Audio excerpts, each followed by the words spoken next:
Yes.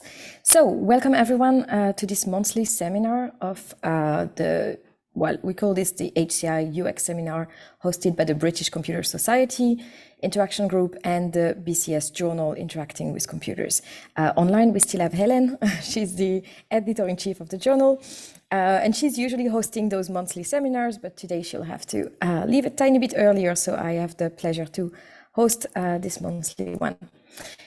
So the seminars the concept of those seminars is that we have a mix of presentation, and usually those are by the authors of papers recently published in the journal. But sometimes we might also have topics of wider interest to the communities. And we have those seminars held on the last Monday of each month, 1 p.m. UTC UK time.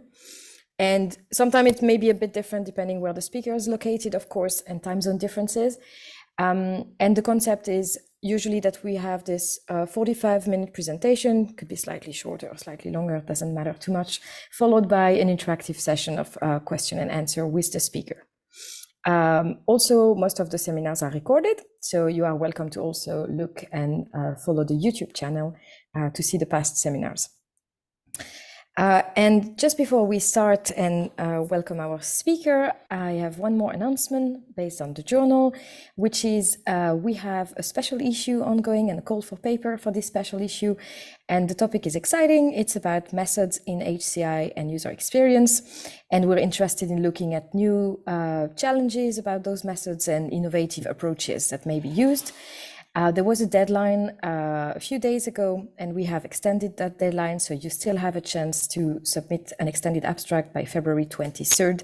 If you're interested, you can see the call for paper on the Interacting with Computers website. And I think it's time to start our seminar. We have the pleasure to welcome today Lynsay Shepherd. And Lynsay is a lecturer in cybersecurity and HCI at Oberty University in Dundee and works within the Division of Cybersecurity at the School of Design and Informatics. She is presenting today a paper called Tainted Love, and that was the right time before Valentine. It's going to be about systematic literature review of online romance scam research. This is a passionate topic, so I'm looking forward to hearing about it and knowing more about how it's how it's unfolding and what we can learn from it. Lynsay, the floor is yours. Perfect, thank you very much. Hello, folks, and thanks for inviting me along today. I'm going to present a summary of the paper that we got published in Interacting with Computers, so a systematic lit review of online romance scam research. So just a quick overview of what I'll cover during the talk. So I'll give a definition of what a romance scam actually is, the motivations for our research and the methodology that we followed as part of the systematic review.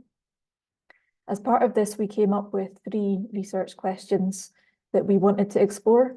So we were looking at how people have profiled romance scams previously, and have they used or developed models? Are there specific characteristics that apply to victims and the scammers themselves? And are there specific tactics that scammers will commonly use? We also wanted to have a look at influencing factors. So if someone has a specific characteristic, are they more or less likely to fall for a scam, or are they more or less likely to become a scammer themselves?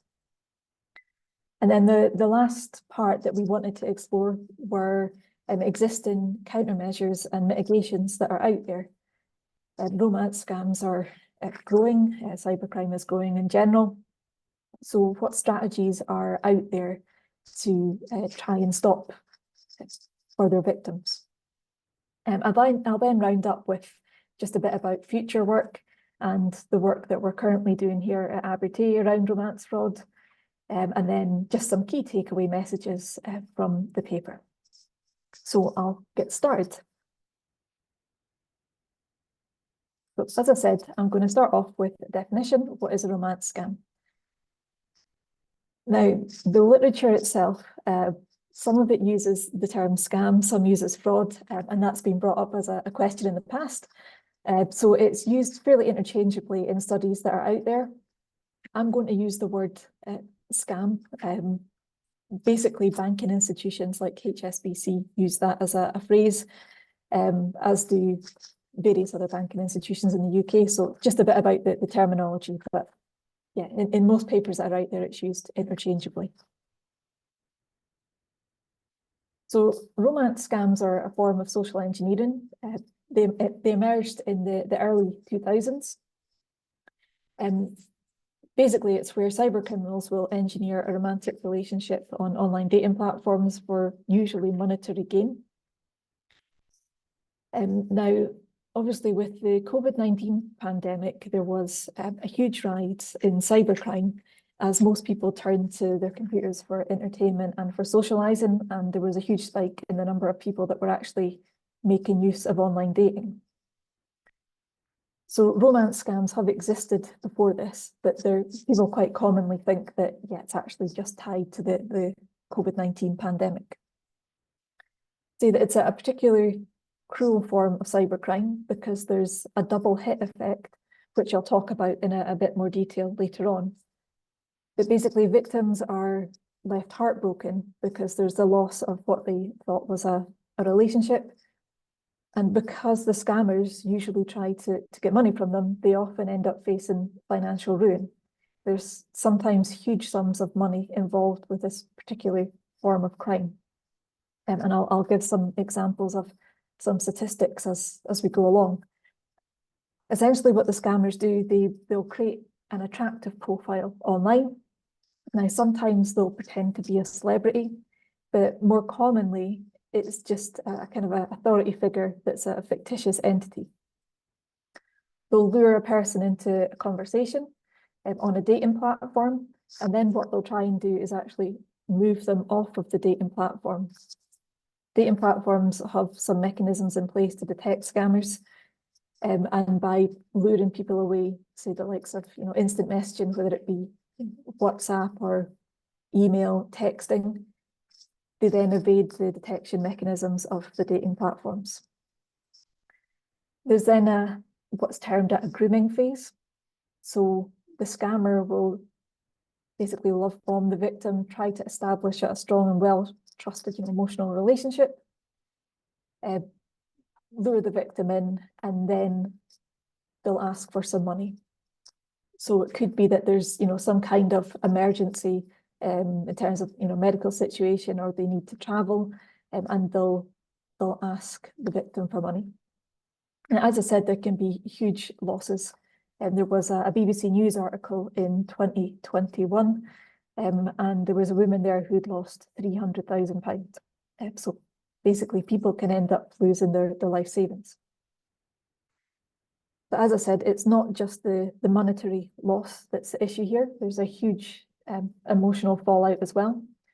So victims are usually embarrassed to seek help. They're embarrassed to admit what's happened. Quite often, romance scams are underreported because of this. And then it can also cause fractions in families as well, where the child of a victim might feel that their inheritance has been lost, for example. So it can cause a huge amount of damage. So the objectives of our work, we wanted to conduct a systematic literature review investigating the landscape. So it was myself and my colleagues, Alex Bills and Graham Johnson. We started conducting this work towards the end of 2021, and we've continued on since then. So we came up with 3 research questions that we wanted to explore as part of this review, just to try and get a comprehensive picture. So the first research question, I'll just read them out. What's the state-of-the-art approach for profiling, describing and characterising romance scams? What are the underlying socio-demographic and psychological factors that enable and foster the execution of a romance scam?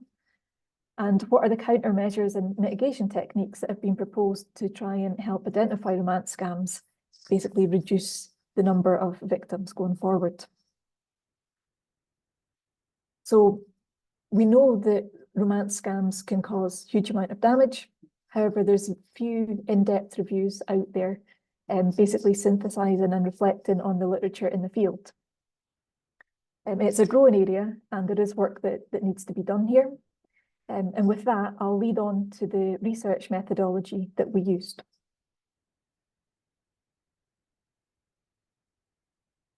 So as part of our systematic lit review, we decided to go with the PRISMA methodology. So it's the preferred reporting items for systematic reviews and meta-analysis.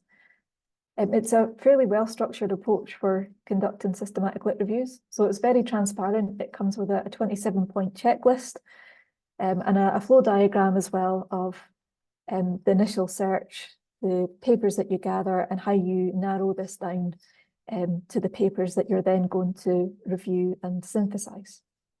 So it's most commonly used in medical research, but it is making its way into cybersecurity field. I've seen a number of these types of reviews over the last couple of years. And if you're interested, I've got the website up there that has the checklist of the different items and a flow chart that you can put together if you're considering using this methodology for your own research.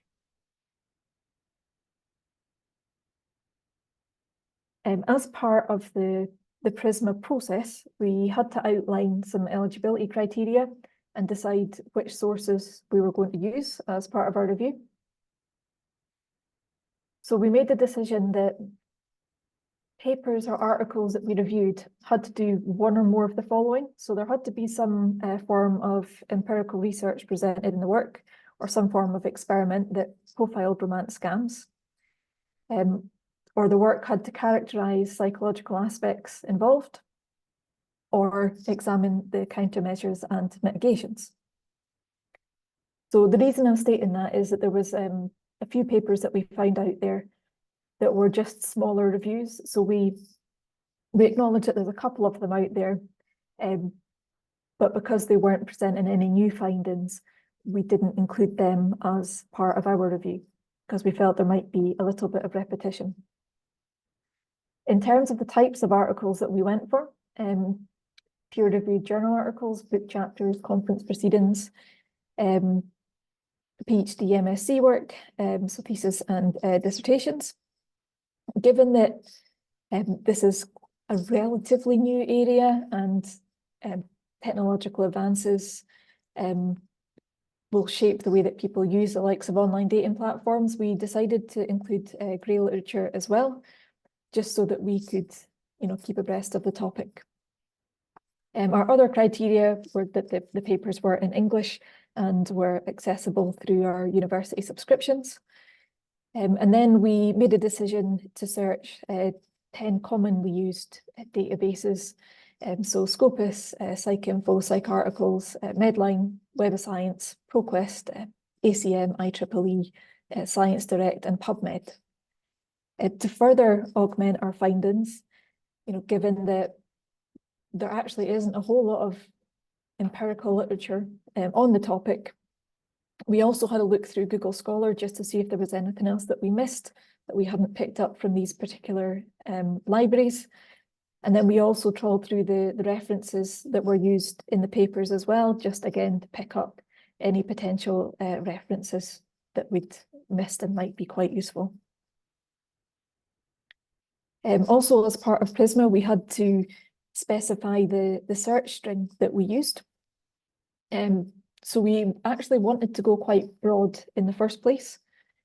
So as I mentioned about the terminology around romance fraud and romance scams earlier on, we used various synonyms to try and pick up as many papers as possible. Now, the way that we did this, it meant that there was a large number of papers returned to begin with, and some of them weren't particularly relevant. They might have just mentioned romance scams in passing, but we felt it was better to do it this way rather than prematurely excluding articles that actually might have been useful for us. Again, that's just because there was a fairly scarce corpus of literature. Going through the papers, we screened them twice. So we looked at articles, titles and abstracts, narrowed that down. And then the papers that we still thought were relevant, we went through the full text. And again, just to narrow that down even further. So our search was initially conducted in October 2021, and then we updated it further in April 2023, again, just so that we had included the latest literature. And this is the basic Prisma flowchart of the records that we initially found and our screening process. So we started off, we found 334 papers, quite a few duplicates in there, so that got rid of 55. We initially screened 279 based on the title and abstract. As we go down the flowchart, and there's some that we didn't have access to. There were some that had a very limited reference to romance scams. So they might have just mentioned them in passing, as I said, or the methodology wasn't in scope, or they might have just been a review. And there was a couple that were duplicates of other studies. So there was papers that were presented in both a conference and journal format. And in that case, we went with the journal format because it was more extensive and more in-depth. But going through the filtering process, stripping it all out, we ended up including 53 studies in our systematic literature review. So there's three main contributions that we identified. So from this, we were able to identify common profile features, techniques used by romance scammers, as I said, countermeasures and factors that might predispose an individual to become a scammer or a victim. So addressing the first research question that I outlined. So looking at the state-of-the-art approach for profiling, describing and characterising romance scams.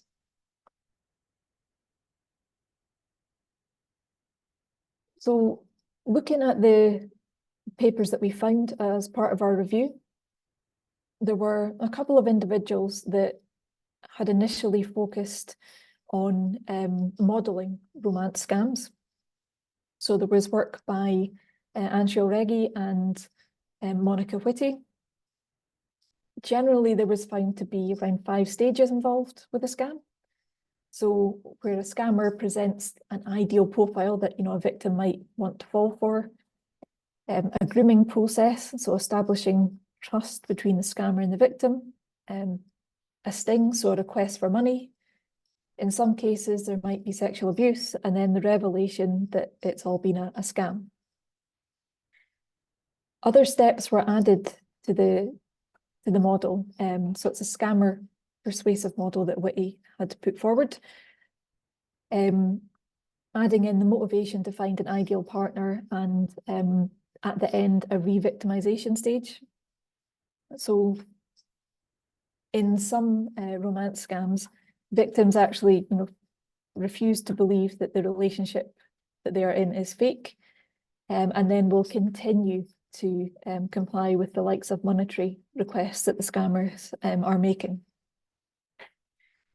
With the advancements in technology, so as you can see, the scammer persuasive model is more than 10 years old at this point. Romance scams remain broadly the same, but now that people are carrying around smartphones, photo sharing is used quite a bit as well, and romance scams might involve an element of sextortion as well. So there's a researcher, Cassandra Cross, she's looked into that as part of her work, and I'll cover that later on in the presentation as well. There was a couple of others that considered the process of romance scams, who have actually acknowledged that recovery is, the recovery of the victim is a crucial step to reduce re-victimization. So there was a piece of work done in the Netherlands by Smitink, and in the US by Fang Zhai Wang, who was at Georgia. And they basically acknowledged that victims need additional support once they have been scammed, so that they don't fall for this sort of thing again. In terms of the general characteristics of romance scams, it's actually quite difficult to estimate the full extent. As I said to begin with, victims are often quite embarrassed to come forward, and they're sometimes not sure where they need to go for help. They maybe don't realise that they can contact the police, for example, or like in the UK, action fraud. So generally, as a result, romance scams go underreported, and it can be quite difficult to find out, how many take place, or the true number of the true value of money that's been lost as part of these. So some existing work, and I've got the figures up there. Some people lose relatively small amounts, so £50. There was one that reported 800,000, so absolutely that's life savings. There's others that range between £1,000 and £10,000 per victim, and it all adds up. In some cases, scammers will initially try to extract small amounts of money, and then ask the victims for larger amounts. So whereabout are the scammers based? So this is actually quite a tricky thing to narrow down as well. So in terms of characteristics, early research pointed that they were typically originating from western parts of Africa. So there's a lot of finger pointing at Nigeria because it's quite famous for the Nigerian prince scams. But there was some later research conducted in 2010 that pointed out that scammer profiles were quite frequently associated with IP addresses linked to the Lagos region. Other work by a researcher called Edwards, that was in 2018. Broadly looking at the IP addresses, thought about 30% of them came from Nigeria, 13% from Ghana, 11% from Malaysia, and 9% from South Africa. But of course, if the scammers are using the likes of VPNs and hiding their IP address, it's going to be quite tricky to figure out exactly where they're coming from.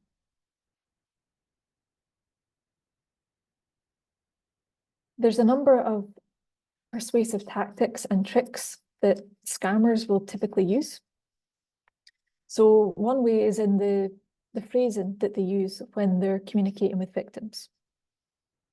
So there's some previous research that's had a look at the communication structure and linguistic patterns used. So there was a researcher, Shari, and that work was done in 2019, and narrowed it down to 3 stages. So there was an initial stage, pre-attraction stage, and a hook stage.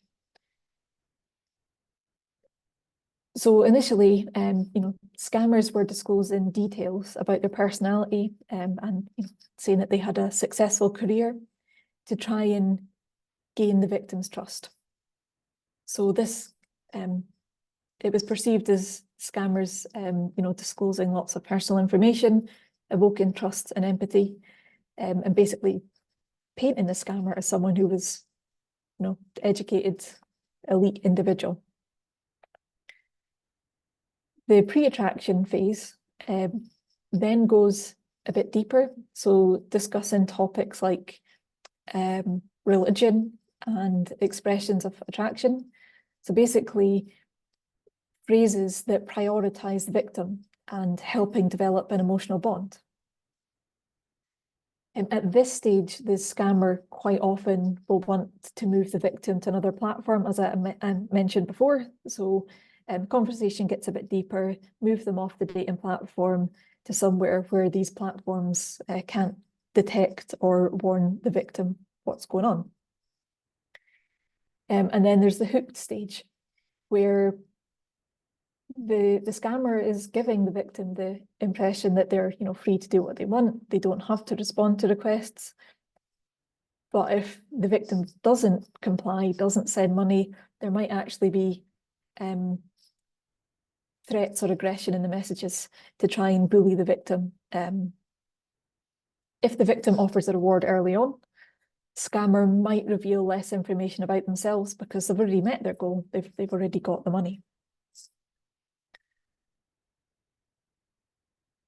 There's also the use of the likes of urgency and trauma used in the messaging.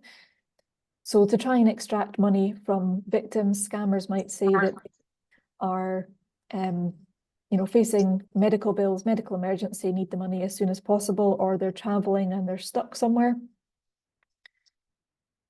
And the way that this is phrased and that the victims are kind of drawn off onto other platforms, the victims are kind of isolated.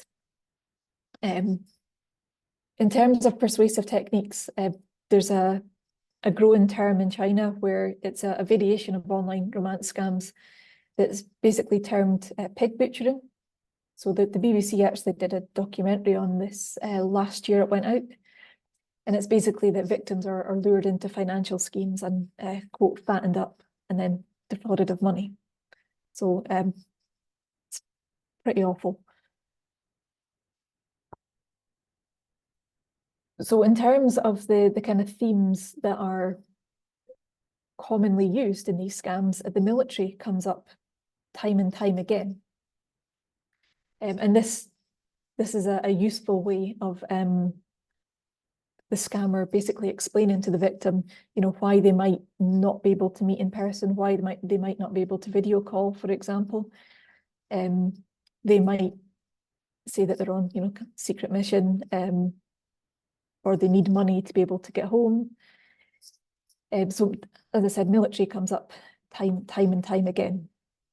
The significant predictors for reporting being targeted by military-themed scams, being female, younger in age, an English speaker, and typically living out with Australia. So this particular bit of research was done in Australia, but saying that if you lived out with Australia, you were more likely to be targeted.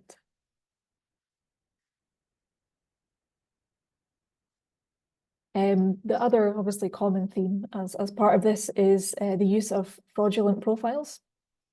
So these dating profiles are a vital role in romance scams because that's the first point of contact that will lure the victim into the scam.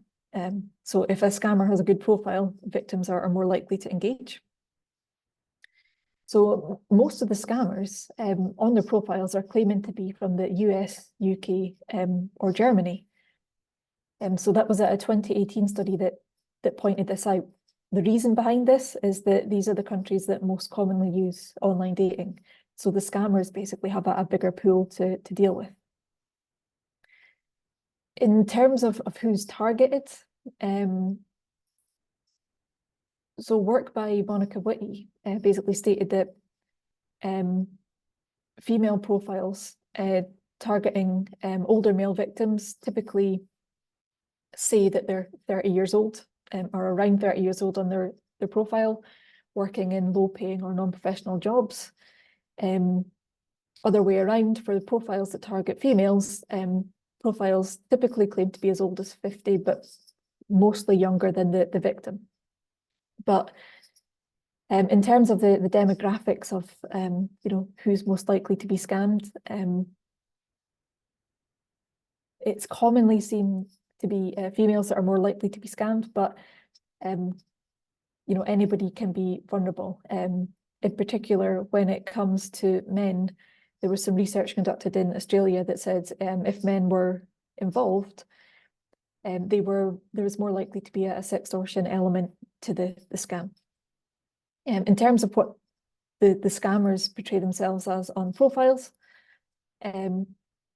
on a Chinese dating platform in 2015, most of the scammers were seen to be males, and there was similar work in 2018 said 64% of the scammers were males. So typically on these profiles, men basically said that they put forward personal tragedies as part of the text on their profile, such as the loss of a loved one. So that kind of sends out the signal that they need a caring, sympathizing partner. And that's where the victims step in and are then swindled out of money. But just to round up this particular research question and the basically the consequences. I'm just keeping an eye on the 不 time. 行了， Sure 你们现在 it 老还在这个会议里 It's all 面 right. Obviously, as I said, there's huge emotional and financial fallout. An analysis that was conducted by Buchanan and Whitty in 2014, people that have lost money as part of the scam tend to report higher emotional impact than non-financial victims. Again, that's probably likely due to the amount of money that some people lose. It can be their life savings. And in their particular study, 40% of the people that lost money were actually really distressed over quite a long period of time. So it wasn't something that they got over quickly, which is understandable. In terms of gender differences, it was found that women experience a higher emotional impact and suffer greater financial losses than men. And in terms of the post-scam emotions, again, this was Whitty and Buchanan, but in 2016, obviously victims experience shame and embarrassment, shock, anger, worry, and stress. That goes back to the double hit where they've lost a perceived relationship and money as well.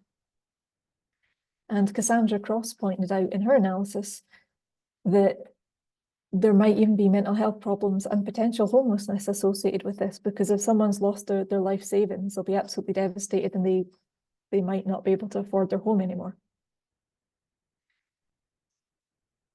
There's then the kind of impact on relationships, the denial and re-victimization and lack of support aspects. So victims, as I've said before, quite often feel isolated. The scammer purposely makes them feel isolated, along with the embarrassment that they feel. They might not be able to talk to their family and friends about what they've experienced. They might not know where to get support. And as a consequence, they've got a diminished sense of self-worth, a loss of trust. And some of them just end up cutting social ties. So it can have an absolutely massive impact. So brief summary of this section. There's commonalities found in the romance scam models that we found in the literature. So there's the typical stages that have been outlined, getting a victim hooked, basically grooming them and then scamming them out of money. But more acknowledgement is needed in terms of what happens after someone has been scammed and consideration of the type of support that they might require. So I'd argue that there's a deeper understanding of characteristics of scams, which can be challenging because it's difficult to get some of this information. Obviously, there's only so much information that law enforcement can share, and there's only so much that the likes of dating platforms can share, and victims themselves might not want to come forward. I think we've got to be careful going forward, though, with the likes of large language models. It could be quite easy to generate fake profiles, and also considering advances in technology with the likes of deep fakes as well. It might even be possible for a deep fake of a scammer to contact a victim and be driven by the likes of text produced by a large language model. So the one thing to point out is that scammer tactics are always evolving, and it's going to be a game of cat and mouse to try and stay ahead of these. So on to the second research question that we wanted to explore as part of the review. We wanted to have a look at the underlying socio-demographic and psychological factors that enable these scams and foster the execution of the scams.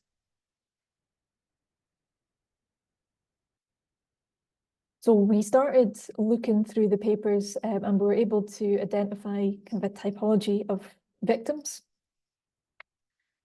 So there wasn't necessarily a whole lot of information on this.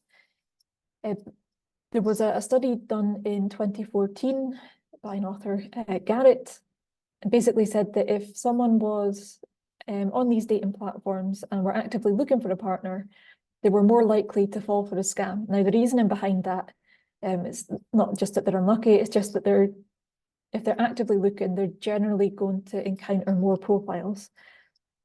and there's an increased probability that they may come across a scammer profile.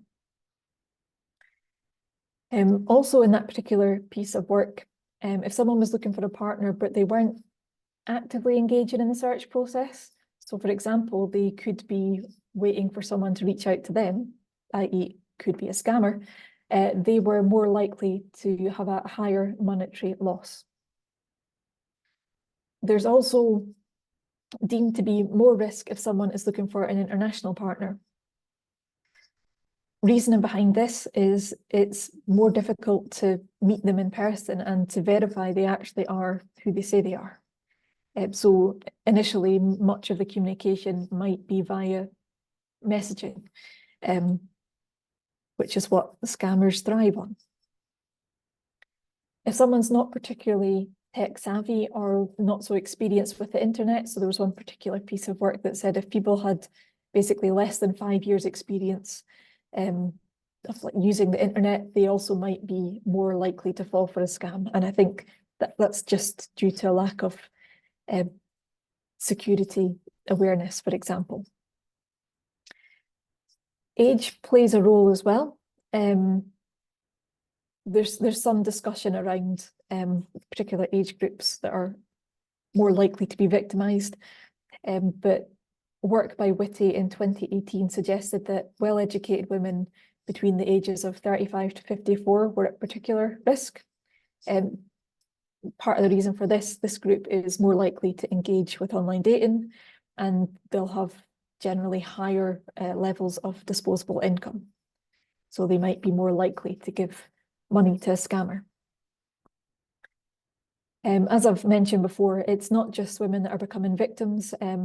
Men are quite commonly becoming victims too, as pointed out in some work by Cassandra Cross in 2022 and last year as well.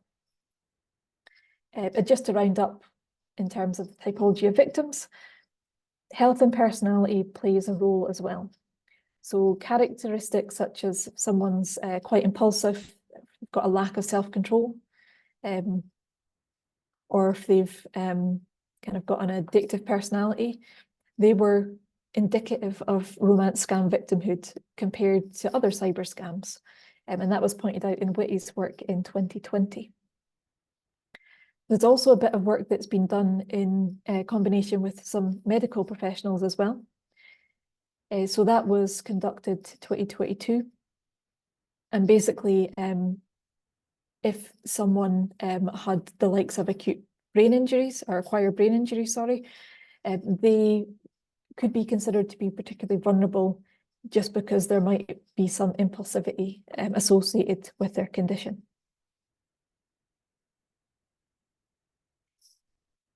So we've got a relatively clear picture of the typology of victims. It's a lot more difficult when we're trying to develop a typology of scammers. And the reason behind this is just that information is really scarce and it's quite challenging to study. So romance scams are international by nature. Law enforcement might find it really difficult to track down scammers. There might be jurisdictional challenges as well. If the scammers are hiding their IP address, it might not be clear where they're coming from. Different laws in different countries might be difficult to track people down and prosecute them. Linked in with this, law enforcement are really limited in terms of the data that they can share with researchers who want to investigate this phenomenon. There's a couple bits of work out there that have tried to present a typology of scammers, but as I said, very, very limited. Barner in 2020 looked at motivation, opportunity, ability framework and the rationalization dimension of the fraud triangle theory. So that's basically the individual's desire or willingness to perform a certain behavior, and the external factors or circumstances that make it possible for the individual to perform the behavior, and their ability as well. So in terms of the work put forward by Barner, they looked at scammers in Ghana and looked at the socioeconomic drivers behind scammers' motivations. So generally, they are recruited by peers. They might be extremely poor, so living in poverty, unemployed, relatively low education and income. Current legislation and law enforcement struggles to track these particular scammers down, so it means that there's an opportunity dimension for them to carry out this work. And they don't necessarily need a whole lot of computer skills to be able to carry out this type of scam. Quite often, scammers are actually given a script to work from. There's a couple of examples of like scammer playbooks found online of the different options that you can present the victim with. The work by Reggie also pointed out that there isn't a strong level of computing skill required here. From Barner's work, they rationalised that the scammers rationalised their behaviour by stating that cybercrime is considered less severe than physical crimes like murder, because wealthy victims are perhaps less affected by the loss of money. Not true. Again, when you see the amounts of money that people lose, it can be their life savings. And just keeping an eye on the time, I'll just need to rattle through the next bit. So just a summary to address research question 2. So those most at risk of falling victim, single heterosexual women between the ages of 25 to 54, they might have disposable income and traits such as poor impulse control. But I should point out that anybody can be potentially vulnerable. And looking at the different demographics, perhaps there's targeted interventions or mitigations that are needed to support different groups of people. But on the other hand, not so much is known about scammers. It's perhaps an opportunity for academics and industry to work together with law enforcement, but there's still challenges because the law enforcement, there's just certain information that they can't reveal just for the purposes of a research study. And on to the final research question that we wanted to explore. So looking at countermeasures and mitigation techniques that have been proposed to identify romance scams and trying to basically reduce or limit the risk of victimization. So as you might expect, machine learning plays a key role here. It's been used previously to detect bogus profiles. So there's a bit of work being done in 2019 where De Jong and co-authors looked at the use of image recognition and a reverse search to try and identify pictures that scammers had lifted off the internet and had used time and time again. There was some work in 2020 that extended this. Alison proposed a tool called Social Guard, and they made use of OkCupid profiles to try and detect questionable images. Now, there's always challenges here with various bits of research. Using machine learning, you need a suitably sized data set. That can be a challenge. There's a limited number of data sets associated with online dating out there. So a limited size number, and there's a limited number of tactics that the scammers will use as well. So sometimes what you might find when you're conducting a systematic lit review in this area is that some researchers use the same data set time and time again. So perhaps results are not necessarily generalizable. Suarez Tango in 2019 looked at some static profile information. So the likes of hobbies and descriptions that a person put forward, and actually their machine learning model and algorithm had a relatively strong performance compared to some others. Additional approaches that have been taken have looked at keystroke dynamics. So Lee and co-authors in 2019 looked at how different people typed, so looking at the amount of time between messages, ratio of key deletions, the number of letters that someone used in a word, or words within a message. They were able to identify at least different genders in a 15-minute chat conversation with an accuracy of 72%. So not too bad. And I think with advances in technology, that could probably be driven a bit higher.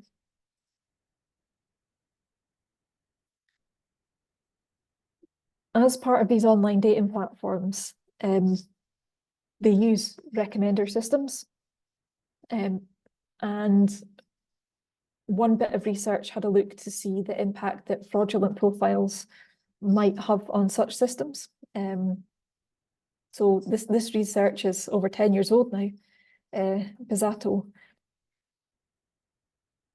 They had a look at the sensitivity of recommender algorithms to see how this applied to scammer profiles, and they found that collaborative filtering and hybrid recommenders tended to recommend highly suspicious profiles.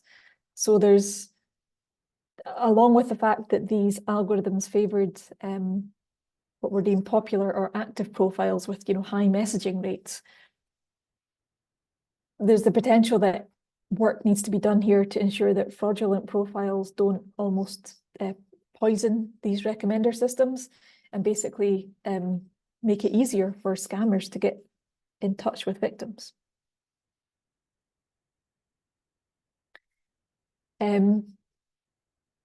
As part of our review, we also had a look just to see, the safeguarding strategies that people used.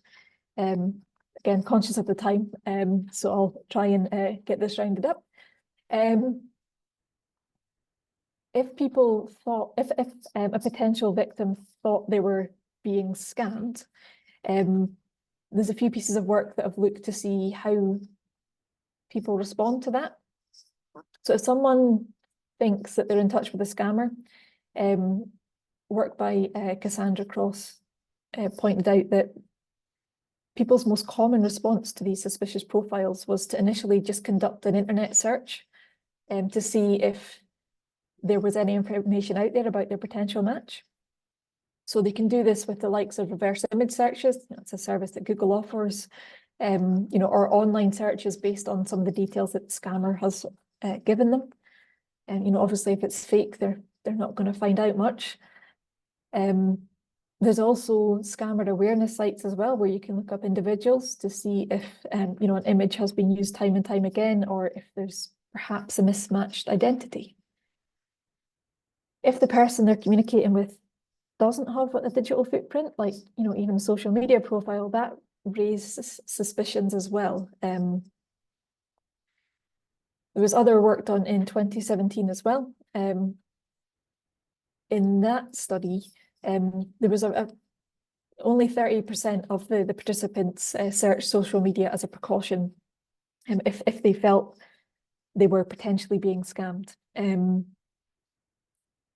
They relied on gut feelings to detect suspicious profiles. If they deemed if there was pictures that were too cute or almost like fake descriptions. But in some cases, it's really challenging for potential victims to identify that they're being scammed, especially, if you combine this with the tactics that scammers used in terms of the stages that they will take a victim through, grooming them and using various linguistic techniques. So it can be very, very difficult.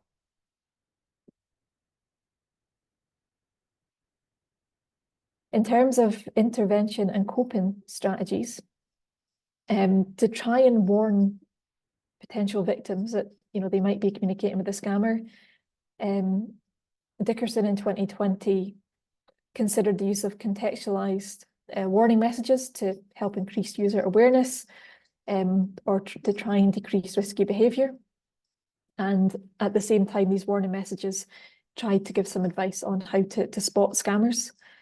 In this particular study, none of the participants in the control group interacted with the educational information, but all of the participants in the experimental group with the training material and were given warning messages, they found some educational benefit. I think it's also quite important in terms of intervention that you know, the police are able to deal with this sort of thing. So whether they have, you know, early intervention, holding clinics in the community where people can come forward and discuss their concerns, or friends and family can come forward, discuss concerns that someone they know might potentially be getting scammed. It's also important that the police have appropriate training as well, because you know, victims can be so caught up in their supposed relationship, or can be so emotionally devastated, that they really have to be treated with care. Again, to help reduce the risk of re-victimization, so they don't go back to the scammer thinking, no, that can't be true. Cassandra Cross has also given a few pieces of advice as well, where you know, discourage potential victims from sharing sensitive information too early on in the communication, so that, you know, they don't get their, you know, identity stolen by a scammer, for example, and also advocates the use of peer support groups where victims can get together to discuss their experiences and realise that they're not alone. That can be challenging because it's difficult to admit in public that they, you know, have been scammed, and there might be high fluctuation in terms of participation in the groups. And there might be some perceived tension as well between people that have lost significant amounts of money and others that have lost, you know, relatively small amounts of money. So it can be challenging for people to engage with these peer support groups. So just a quick summary of this section. Machine learning is a really useful approach for identifying online romance scams because of the types of patterns that scammers use. You know, ideal for analysing conversations, verifying profile images, but it's really difficult to get hold of appropriate data sets for research in this area. Some papers use the same data sets time and time again, and that may risk some bias. Findings might not be generalisable. So really, researchers need some support from law enforcement and dating platforms. Techniques from usable security can be really useful here, in that warning messages could be appropriately designed to help flag up to victims really early on that, hey, you're potentially being scammed. And equally, it's really important that awareness campaigns are run by the likes of law enforcement, and they're just as crucial as a, you know, non-technical countermeasure, and really should continue to be part of policing strategies. You know, so that the public can recognise they might have been scammed. So just a brief note on future work and the work we're doing at Abertay, before I lead to concluding remarks. So as I said, many of the studies kind of relied on the same sets of data out there. So relying on these data sources might lead to, you know, incorrect assumptions. Really, more data is needed. Very little is known about demographics and psychological insights of scammers. Any technical countermeasures that are put forward need to be easy for the public to use. And generally, collaboration is really needed in this space between academia, industry, and law enforcement. So that's what we are currently doing at Abertay. So we're looking at romance fraud detection using machine learning and trying to prevent further victims. Projects titled Broken Hearts, Empty Accounts, Preventing Romance Fraud. And basically we're using a machine learning based support system that can be applied to dating platforms and other forms of communication. So as a scammer takes a potential victim off to another messaging platform, our tool that we're currently developing should also be able to flag up to the potential victim there that they're potentially being scammed.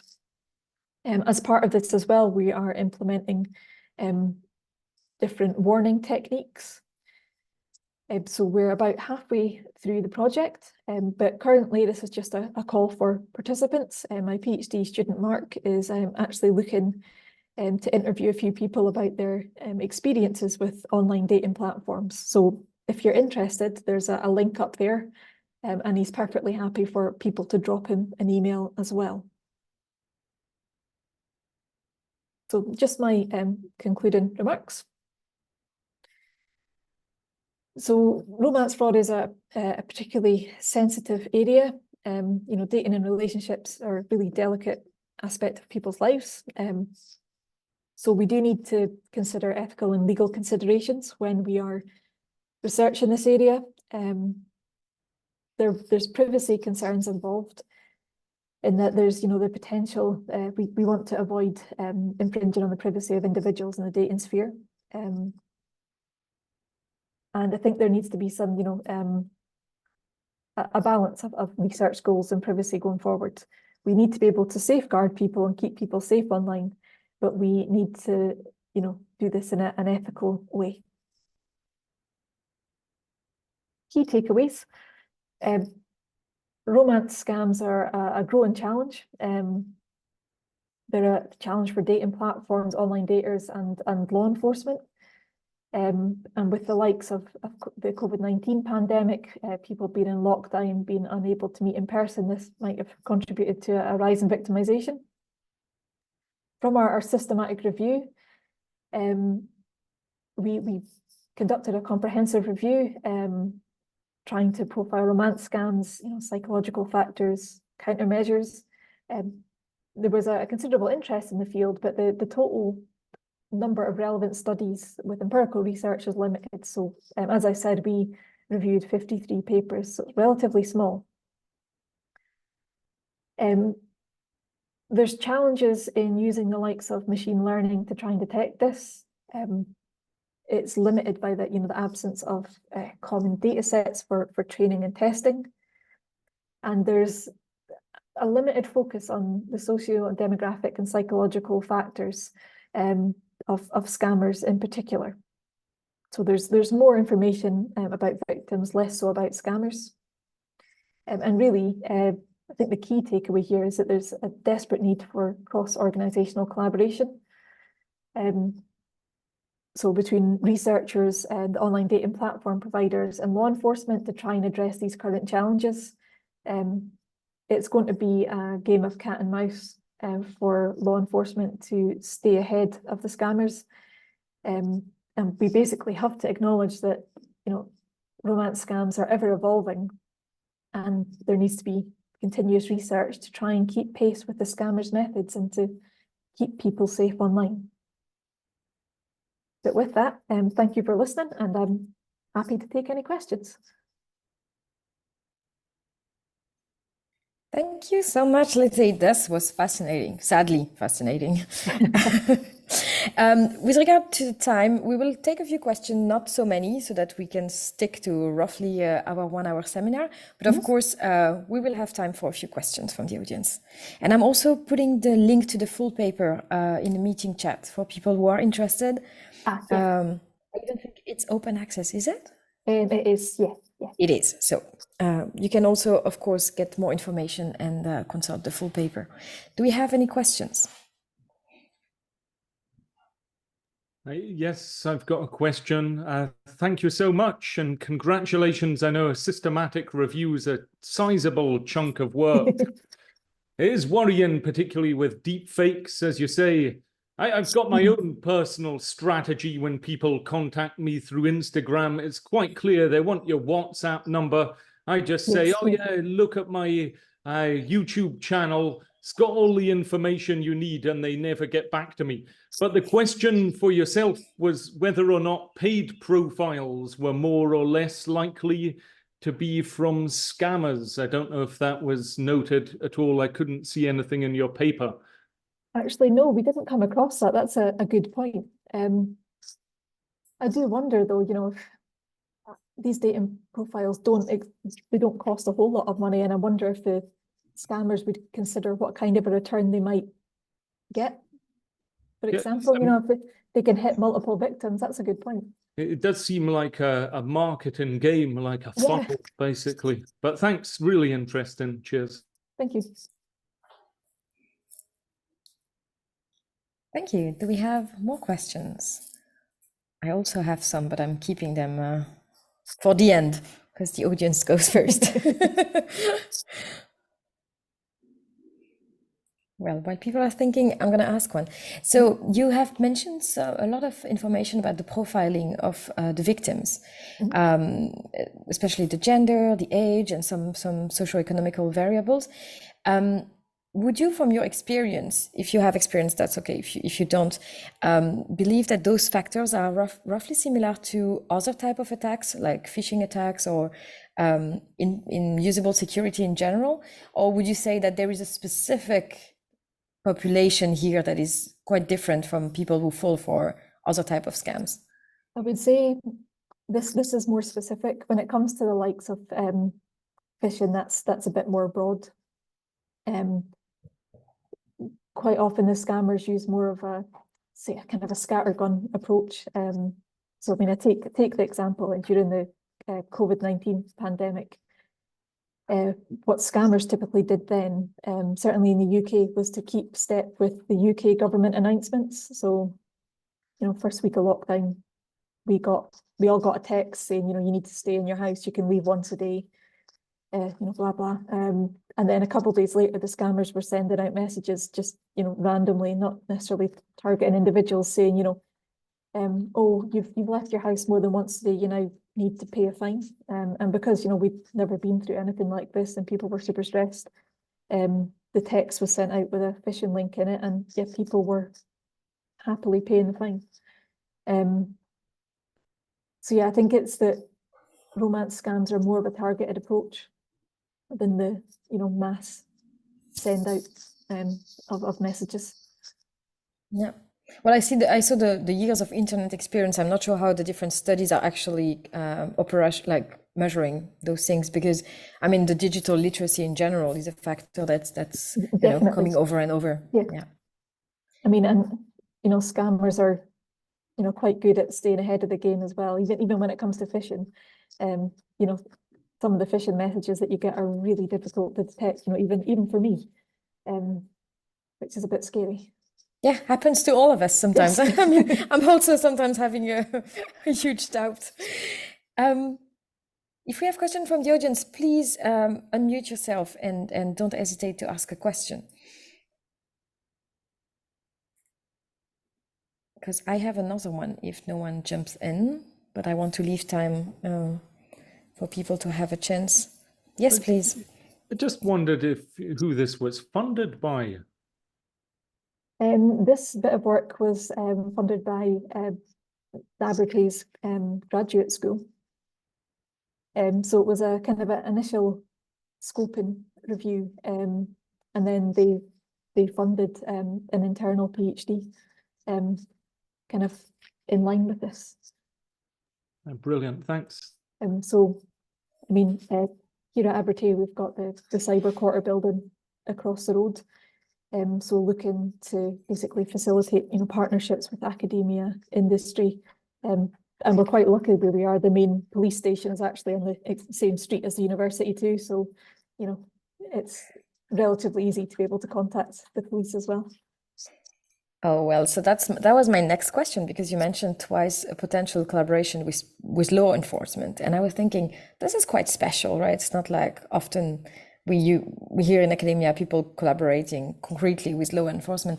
So how does it take shape? Like, how does it go? Do you sample people from there? Do you give them tips and hints? I don't know, like, is it like a bilateral type of collaboration, or is it more like them as a field of research or terrain where you can find some victims perhaps to participate in studies?